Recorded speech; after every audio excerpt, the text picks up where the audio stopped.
warm welcome to Diplomatic Channel this week. I'm Amarachi Ubani. This week we feature a special interview with the new United Nations Special Advisor for Africa, Ahunna Eziakonwa, a remarkable woman who's grown through the ranks in the United Nations. Before her appointment as Special Advisor, Ahunna was Regional Director of the United Nations Development Programme. She has been working to harness the potential of young people on the continent by creating digital hubs. Recently, during the Open Source Week for the UNDP, she launched the Africa Accelerator for Digital Public Infrastructure, a bold new initiative to help countries design, finance, and implement trusted, interoperable, and digital infrastructure that delivers at scale. Ahuna steps into her new role as Special Advisor on Africa with about 3 decades of experience at the United Nations, serving in multiple leadership roles across Africa and at the UN headquarters in New York. Without further ado, let's get into the interview. Ahunna Eziakonwa, thank you so much for speaking with us and congratulations on your new appointments as new Special Advisor on Africa by the UN Secretary General Antonio Guterres. How did you feel when you learned that you had been given this responsibility? What was that like for you? Well, thank you so much first of all, for having me. It's great to be back in Nigeria. No, I think I have a deep sense of gratitude. When you say, how do you feel? I think when I got the announcement, I felt deeply grateful to the Secretary General of the United Nations for considering me for this position, because in a way it's a dream job, having spent 30 years working for the United Nations, mostly on African matters. So it felt right. It felt, this would be the crowning experience of my time as an international civil servant, but also one that's been quite passionate about Africa rising to its full potential in the global order. So it was, very comforting. I felt very encouraged, but I felt most of all grateful to our UN Secretary General for the confidence, the trust. So, did you at some point give yourself a hug, a pat on the back? Perhaps, were you a bit tearful when you realized you'd come full circle? This had been a life mission for you and you were finally living it. Look, I'm a spiritual person. I believe in God. So the first, of course, was a sense of purpose and faith. And, the fact that this is what God really wanted me to do. This is where I've landed in terms of my purpose. But also, what really moved me was the response that I got from around the continent and around the world, and people really embracing the appointment as my next step, and the outpouring of goodwill, of best wishes. It felt like this wasn't just my success or my job, that this was a collective victory for my staff that I've worked with over the years, for friends, for Africans, for the United Nations colleagues who have accompanied me over the years. So I felt a great sense of community around it. I'm sure that a lot of women are also looking up to you, in this role. A lot of women are saying, if she can do it, I can do it. A lot of women in Nigeria as well are also saying, if she can do it, she can rise to this level, be this impactful, then so can I. What do you say to them? Yes, I think this is something that you're not normally conscious of this until people start to speak to you, because me, I'm a very simple person, just doing my job at the UN. So it's not until people start saying how much they're looking up and saying that, your position there gives us the hope that there's a chance for us. And then you realize that it is a massive responsibility to continue to open doors for others who have these aspirations. And this has always been my core principle, that I don't like being the first or the last. I think that we have to use every position that we get to crack open the doors for others who are coming after us. And that requires leading responsibly, having integrity and making sure that your values, are shining as you lead. We know that Africa is emerging in a changing world. The geopolitical landscape is shifting, growing competition for, among major powers for influence. How do we ensure that the continent is treated as an equal strategic partner rather than simply a source of critical resources? Look, the reason why it's been really, I've had a sense of pride about working for this current Secretary General, Antonio Guterres, because he's always projected Africa as a continent that should lead, that has assets, and that should be respected. I think what he states about Africa is really what I believe, which is Africa's time on Africa's terms. That's all. That's really captures the way he's related to the continent, and I think that is what I carry with me into this position. That it is about really bringing that knowledge to the world, a world that is actually quite divided right now.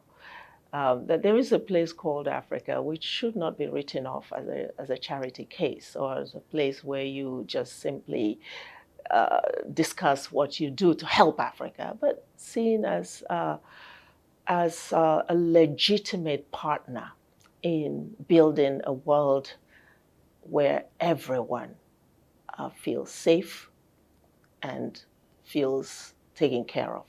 Next year, Africa will host COP32 in Addis Ababa, and we hope to feature all of Africa's solutions along the path of climate change.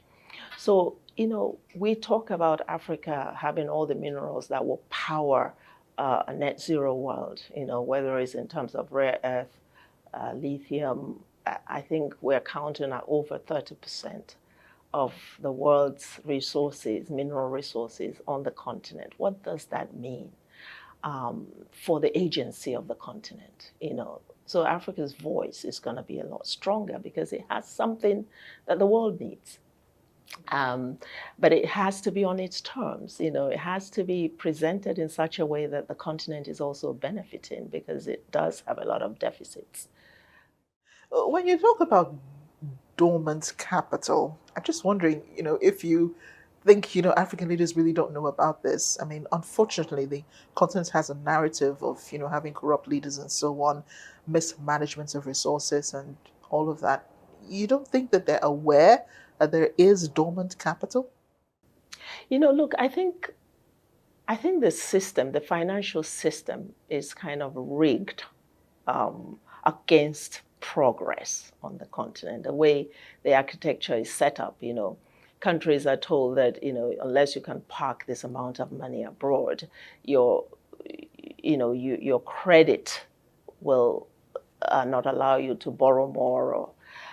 So there are formulas, there are structures that are designed in such a way that they don't actually favor the continent mobilizing the capital that it generates for its own development.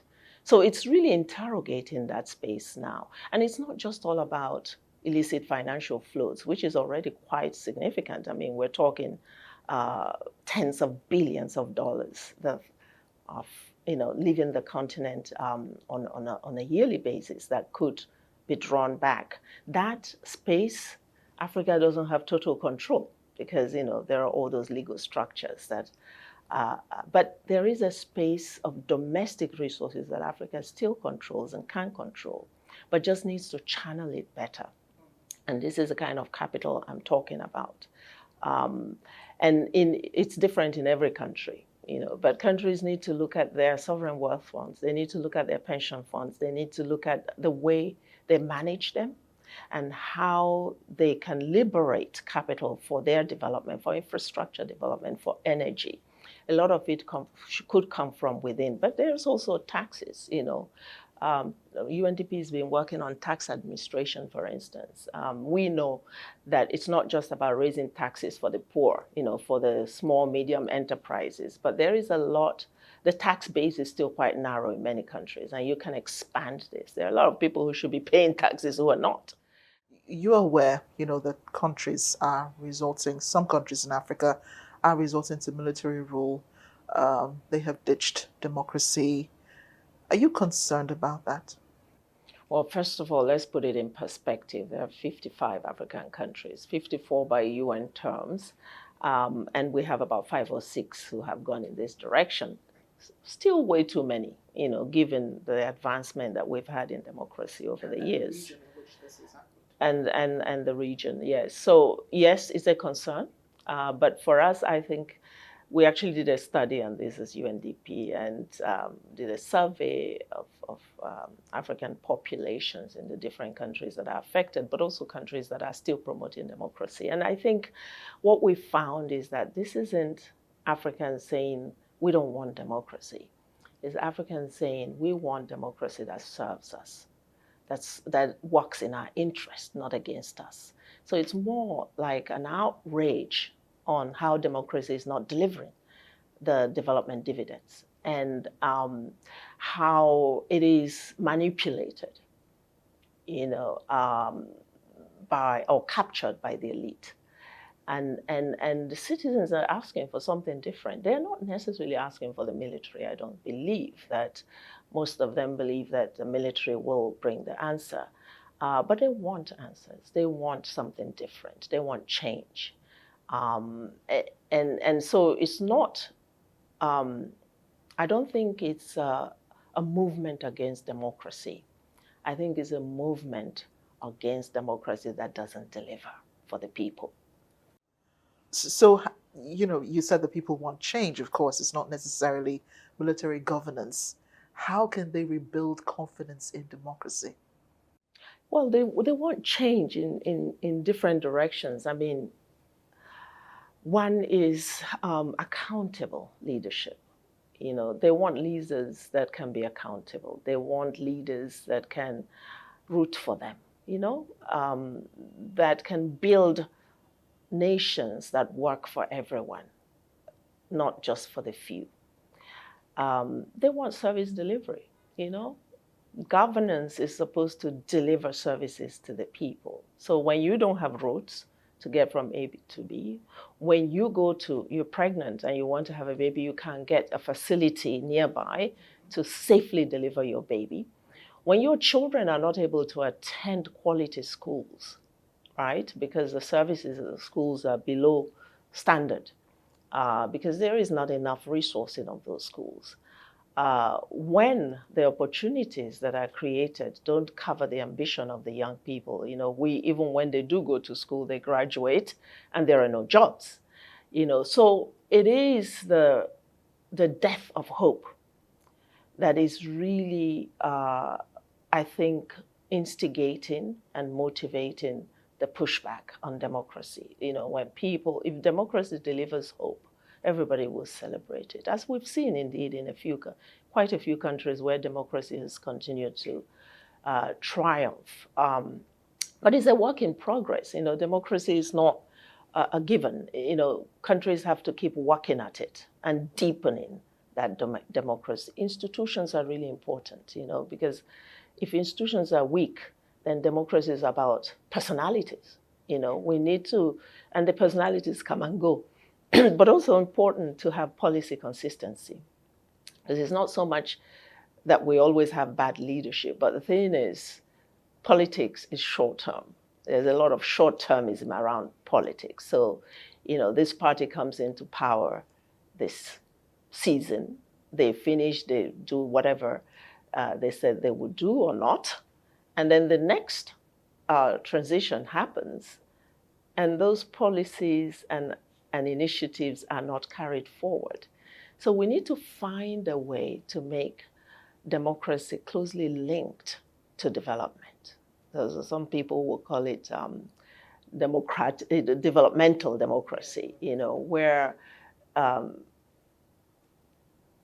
party after party, administration after administration pursue a longer term goal that is meant to see to the country's development rather than this short term. And then it's interrupted and you start all over again. For me, actually, that's really what worries me the most about the type of democracy that we're pursuing on the African continent, apart from it not being fully inclusive. Now, what if you had some thoughts about the anti-immigrant attacks in South Africa and the fact that people are evacuating, people of other African nationalities are evacuating from South Africa? Wonder if you had a few thoughts about what was going on there. Look, the South African government, I'm sure, is struggling with this because this is obviously a country that's received a lot of support from all over the continent.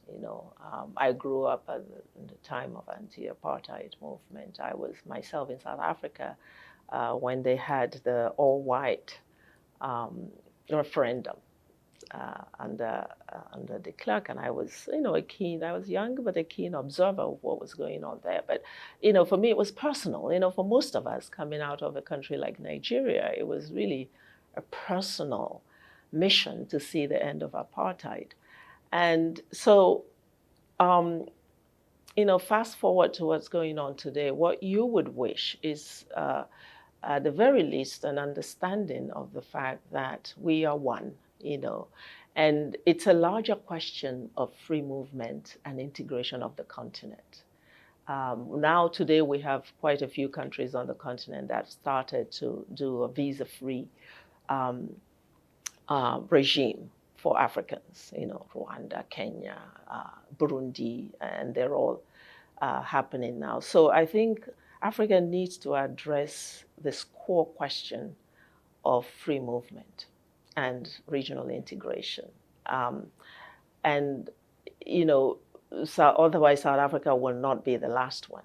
We will continue to have, particularly as the economic pressures happen and people feel a sense of, a deep sense of insecurity and vulnerability, So it's really how we come together as a continent to make real the united Africa that we're talking about in the African Union. That union has to be a people union, not just a union around states.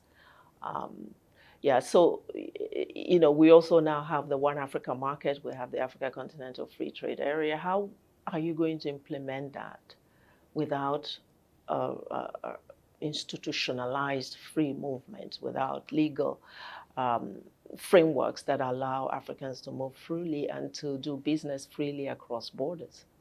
And speaking of the AfCFTA, do you think it's moving fast enough to transform intra-African trade, or do you think that, the old barriers are still holding it down, and possibly, what's going on in South Africa could also be a hindrance, to African integration? Well, first of all, I think we need to celebrate this free trade agreement. I think sometimes we underestimate the power behind it, that today we have 50 countries in Africa that have ratified this. So it makes it automatically the largest free trade area in the world. First of all, pause on that. That is worth a celebration, right? So today we're no longer talking about signing agreements or getting the signatures. We have them. We also have 26 countries, more than half of those that have ratified, who have now completed their tariff-free offers. Which means in 26 countries, as an African entrepreneur, you can now access those markets tariff-free. That's great advancement. But, the details are still very complicated and complex because of the way the continent is structured. We still have these barriers that need to come off. But there is a promise, that AfCFTA brings on those barriers. The trade landscape is really littered with women entrepreneurs, young and old, who are basically, they've developed a lot of resilience over the years, but the barriers are too much. And AFCFTA promises to start bringing them down. Insecurity at the borders, for instance, for those who are doing cross-border trade. Logistics, the cost of moving goods and services across borders is way too high. How do we start to reduce that cost? Market information. We just had an event at the Leather Hub that Lagos State established. And we had some of the entrepreneurs there. We're asking them, what is it you need? Because you've got your business and you have your skills.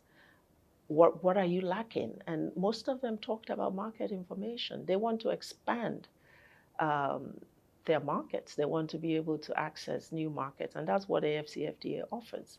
A 1.4 billion people market. Imagine if you would unleash women traders and give them easy access to 1.4 billion consumers.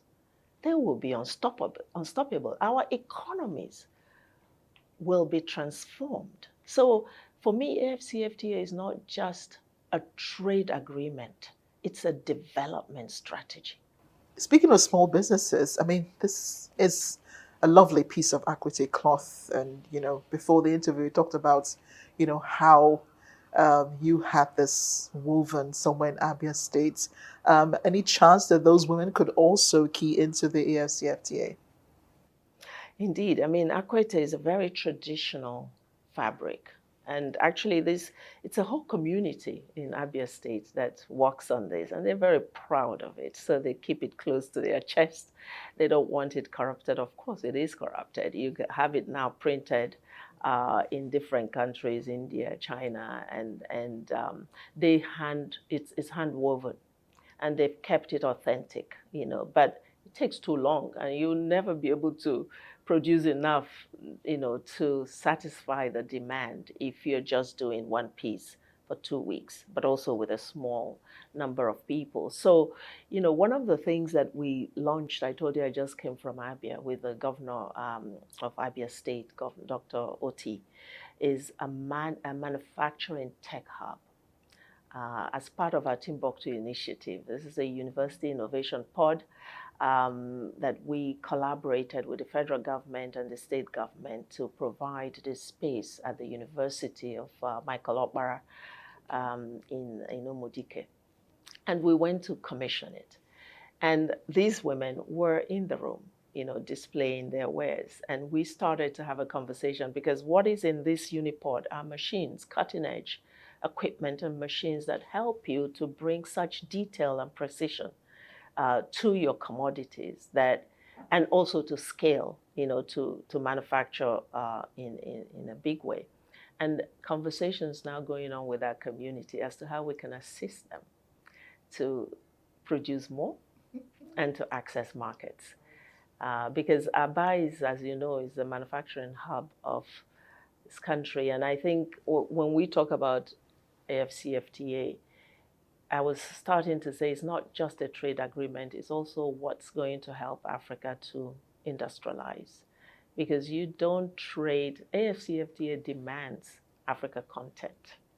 So you don't trade what you don't produce. So I'm assuming that 4 years from now, you'll still be in this role, and unless, of course, you run for the office of the UN Secretary General, becoming one of the few women who would possibly, get that role. What would success look like for you? Wow. I mean, first of all, I think we need a world that works, right? For me, success would look like a reset of multilateralism. Right now, multilateralism is quite stressed and it's under stress. And you would say it's in retreat, because we're losing a lot of ground on the things that unify us as one human family. So I think for me, the starting point will be reconstructing that at the UN and making multilateralism not just about a certain part of the world, but a more inclusive multilateral system where the institutions cater for all nations. They're fair, they have fairer architecture, that when regions that are developing need assistance, say for instance post a pandemic, they can get that assistance just like anyone else, So the financial architecture needs to be reset and put more in tune with the needs of populations in our countries. The climate finance needs to be taken seriously because far too many countries are suffering the impact of climate change without necessarily contributing to it, such as our region, Africa. I'd like to see a global resolve following Paris to really put resources into adaptation as well as mitigation. I'd like to see a rebirth of diplomacy where you have diplomats trained and skilled in how they negotiate on the basis of mutual interest, not just national interest. We need a world that I think understands that we have intense interdependence, and we cannot afford to mismanage our interdependence. Ahunna, thank you so much for speaking with us. I think I've been part of your journey, even though I came in somewhere, in the middle of it. Yeah, and I've enjoyed all the conversations I've had with you, learning from you about Africa. And I do agree, Africa should become part of the solution, should be the solution, to the world's problems. So grateful that, you get to take on this role of advising the UN. And I know that they will gain so much from you.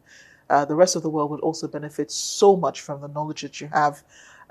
Wishing you all of the best and hoping that I get to reconnect with you, as you move ahead. Thank you again for speaking with us, sharing your knowledge with Channels TV and the rest of Africa. Thank you so much. This is where we end Diplomatic Channel this week.